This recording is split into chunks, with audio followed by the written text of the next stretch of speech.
Listen, if you think success is some secret formula only available to those who wake up at 5 a.m., drink green smoothies, and have perfect LinkedIn profiles, then I've got good news for you. And bad news. The bad news is you're probably wasting your time chasing an illusion. The good news is you will succeed. Just a moment with me, and everything will work out. Well, maybe not everything and not immediately, but I promise that after this monologue, you'll look at your failures like rocket fuel and networking like a natural dopamine kick. Today, we're diving into the world of Alfred Adler. No, not the one from Freud who obsessively analyzed dreams about bananas. Adler was more practical. He wanted you to stop lying on the couch and start acting. His psychology is like a common sense kick in the pants that says, hey, you're a whole being, you have a purpose, and yes, you're a social creature. So stop pretending to be a lone wolf. Sounds like coaching because it is coaching, just with a beard and from a century ago. But it works, and that's what matters most. So, if you're ready to stop sabotaging your own achievements and start truly taking action, buckle up. I'll show you how your feelings of inadequacy can become your superpower, how to achieve goals even if you're afraid of failure, how to build relationships that actually work, and how to motivate yourself and others without the sugary fluff. Ready? Let's go. From inferiority to inspiration, your secret weapon. Let's start with this uncomfortable truth. We all feel like crap sometimes. Yes, you too. It's normal. Adler, that old pro, would say that we are born with a built-in sense of inferiority. Yes, we are helpless, tiny beings who need help to survive. And that's great, because it's precisely this feeling of inadequacy that is your built-in engine. It's what pushes you forward to grow, learn, and become a better version of yourself. The problem arises when this natural feeling of inferiority turns into an inferiority complex. That's when you feel so overwhelmed by your flaws that you just give up. Or, even worse, you start doing weird things to hide it. For example, you withdraw. Instead of going to that networking event, you stay home because what if they judge me? Or, even worse, you avoid even thinking about starting your own business because, well, I'm not good enough. That's a classic. You're aggressive/competitive. You have to be the best. You have to dominate. Otherwise, you feel worthless. This is a type who has to have the last word in a team meeting, even if they're wrong. Or the one who has to have the most expensive car to feel like someone. You're a perfectionist. If it's not perfect, it's worthless. That little voice in your head that tells you to revise your presentation for the 20th time instead of just sending it. This is the same perfectionism that makes you feel like an imposter, even if you're an expert in your field. We call it imposter syndrome, and it loves perfectionists. You constantly seek validation. You need others to tell you you're great because you don't believe it yourself. This is the one who checks likes on their post every 5 minutes because their self-worth depends on an algorithm. Adler would say that all of this is just your mistaken goals. You're trying to achieve a sense of worth in a way that sabotages you. It's a paradox. The more you try to hide your inadequacy, the more it paralyzes you. The more you chase external validation, the emptier you feel inside. But the good news is you can change it. Your feeling of inferiority isn't a flaw. It's a signal that you have potential for growth. The deeper you feel something is missing, the higher you can aim. It's like an engine. The bigger the displacement, the more power. You just need to direct that power in the right direction. Instead of running from this feeling, use it as fuel for action, strategic achievements, smart goals, and act as if. Okay, now that we know your flaws are actually superpowers, it's time to use them. Adler believed that everything we do has a purpose. Even you watching this video right now has a purpose, right? Maybe you finally want to nail this success thing. And that's where SMART goals come in. No, it's not the name of a new meditation app. It's just a clever way to set goals. Specific. Instead of I want to be rich, say I want to earn $10,000 a month. Measurable. How will you measure that $10,000? You'll check your bank account. Simple. Achievable. Is it realistic in your situation? Maybe not in a week, but in a year? Probably. Relevant. Is it truly important to you? Does it fit your lifestyle and values? Time-bound by when?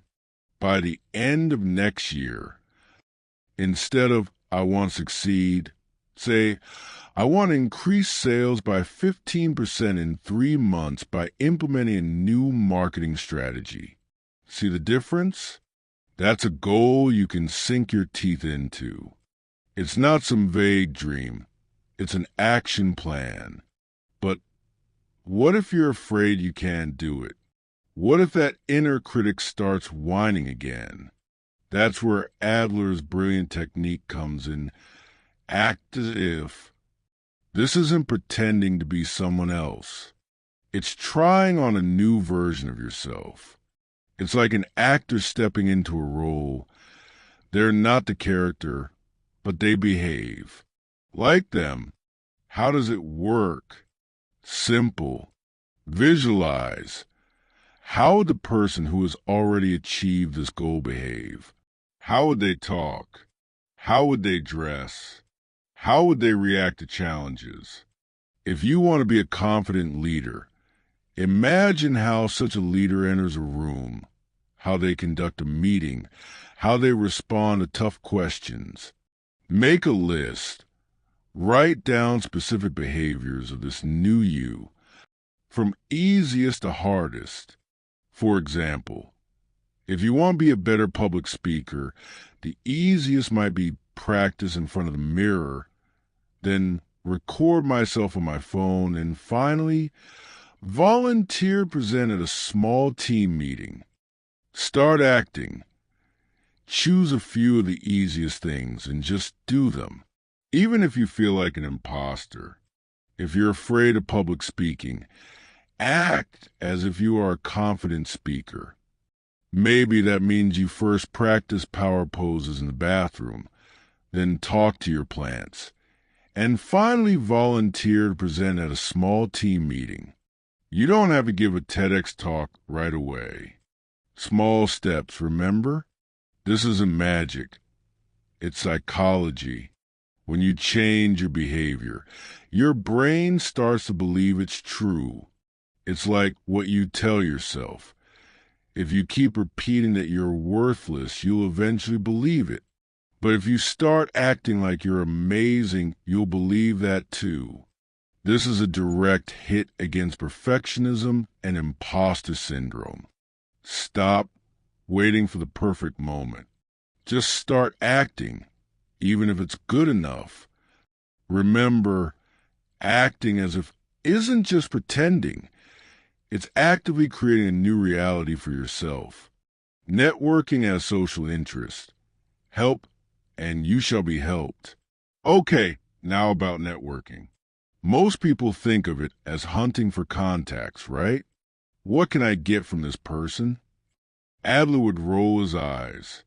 He talked about social interest, or, as it sounds so fancy in German, Gemeinschaftsgefühl. It's not just about being nice. It's about a deep sense of belonging and a desire to contribute to the well-being of others. And this is, pay attention, the sole criterion of mental health, according to Adler. Yes, you heard that right. Not a perfect physique, not an Instagram following, but how much you're invested in the well-being of others. So, if you want to succeed, stop thinking only about yourself.